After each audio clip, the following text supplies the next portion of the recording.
Hello everyone, আসসালামু আলাইকুম। কেমন আছেন আপনারা সবাই? আশা করি ভালো আছেন।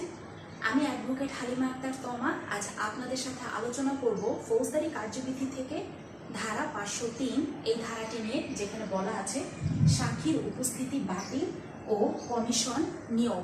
অর্থাৎ আমাদের ফৌজদারি কার্যবিধির এই 503 ধারা মোতাবেক metropolitan magistrate, chief judicial magistrate বা দায়রা আদালত অথবা হাইকোর্ট বিভাগের অধীনে অনুসন্ধান কিংবা বিচারাধীন কোনো মামলায় যখন কোনো সাক্ষীর জবানবন্দি গ্রহণ করা প্রয়োজন হয়, কিন্তু দেখা গেছে যে সেই সাক্ষীকে বিলম্ব ব্যয় বা কোনো অসুবিধা ব্যতীত আদালতে উপস্থিত করা সম্ভব হচ্ছে না, অথবা বিলম্ব ব্যয় বা অসুবিধা বহন করা অযৌক্তিক, সেক্ষেত্রে যেটা হবে যে বিজ্ঞ আদালত সেই সাক্ষীর উপস্থিতি বাতিল করবেন এবং সেই সাক্ষী যেই জেলা ম্যাজিস্ট্রেট বা সিএমএম, চিফ মেট্রোপলিটন ম্যাজিস্ট্রেট অথবা সিজিএম, চিফ জুডিশিয়াল ম্যাজিস্ট্রেট, যেই স্থানীয় সীমার মধ্যে বসবাস করেন সেই সীমার মধ্যকার জেলা ম্যাজিস্ট্রেট বা প্রথম শ্রেণীর ম্যাজিস্ট্রেটকে কমিশন নিয়োগ করবেন।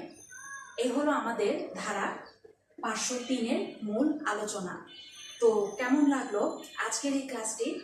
অবশ্যই আপনাদের মূল্যবান মন্তব্য কমেন্ট বক্সে লিখে পাঠাবেন। আর আমার সাথে যুক্ত হতে আমার ফেসবুক পেজটির ফলো বাটন প্রেস করে এবং ইউটিউব চ্যানেলটি সাবস্ক্রাইব করে সাথেই থাকবেন।